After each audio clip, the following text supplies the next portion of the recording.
he needs. Live from Waterford and Dungarvan, this is Waterford at 1 News.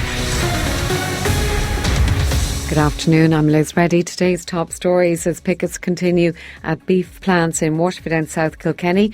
The Irish Farmers Association have called on factories to increase beef prices now. There's calls for safety measures to be introduced at the Carl's Cross junction where a County Waterford man died after a road traffic accident last month. Knockanore in County Waterford's been selected as part of a pilot programme to provide a taxi service for people living in rural areas and in sport. Waterford FC face Dublin side Shamrock Rovers for the second time in just over a week this evening. The Irish Farmers Association's calling on factories to increase beef prices now. It comes after unofficial protests resumed at meat processing plants over the beef crisis. Locally, farmers are protesting at ABP in Ferrybank and Dawn Meats in Granny. Farmers are angry 3 days of talks last week did not address the issue of pricing. IFA President Joe Healy believes companies can raise the price they're paying for beef. What we need is a price increase, and we're calling on the factories to give that price increase now to farmers, because movement around Europe would suggest that there is the possibility to do that. 4 in 10 college students are suffering from extreme anxiety. Those dependent on loans and grants had the highest levels of anxiety, depression and stress. Casey O'Riordan reports. Students need better access to mental health services on campus. That's the conclusion of the Union of Students in Ireland, which carried out a survey on over 3,000 students. 3 out of 10 said they're suffering from depression, while others reported feeling extreme anxiety and stress.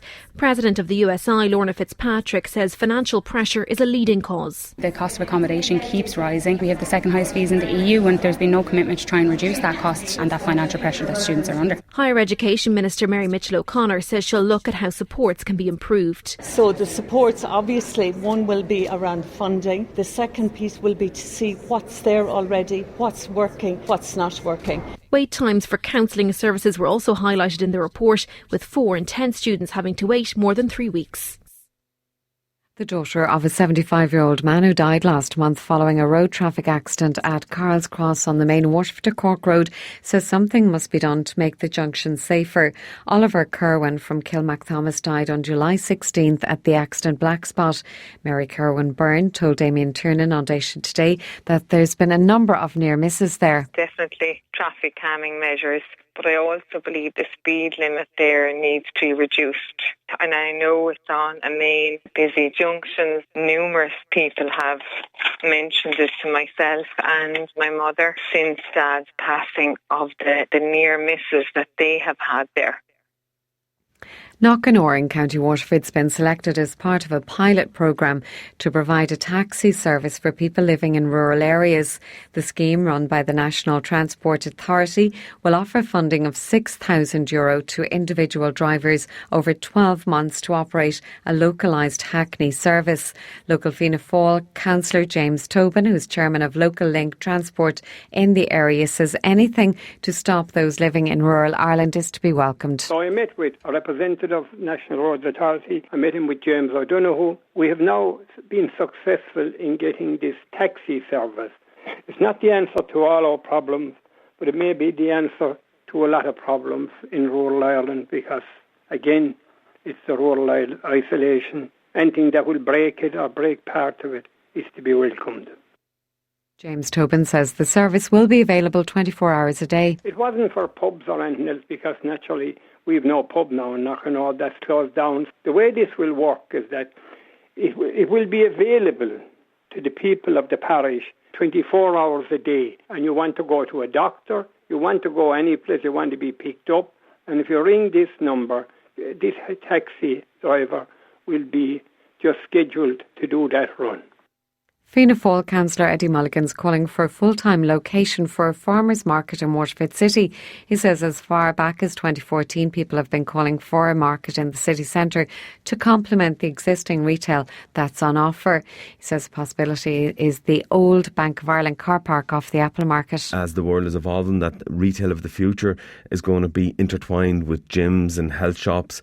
I get many representations from people who actually make their own produce about a farmer's market here within the city, and that comes from, I suppose, ground-grown produce right through to meats, right through even, I suppose, to we have some small fishermen where they can come in and sell their produce where it is completely organic, locally grown, and I suppose it's something that's been talked about for a long time to complement, I suppose, the casual trade in here within Waterford City. It's thought a multi-million euro fine handed to an American drugs company could provide a roadmap for other similar lawsuits. A US judge has ruled Johnson & Johnson helped fuel the opioid crisis across Oklahoma.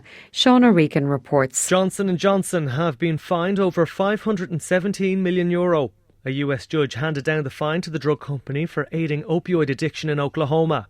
Judge Thad Balkman ruled the company compromised the safety of thousands. The defendants' misleading marketing and promotion of opioids created a nuisance, including a finding that those actions compromised the health and safety of thousands of Oklahomans. It's thought the drug has been responsible for 400,000 deaths in the US over the last 2 decades.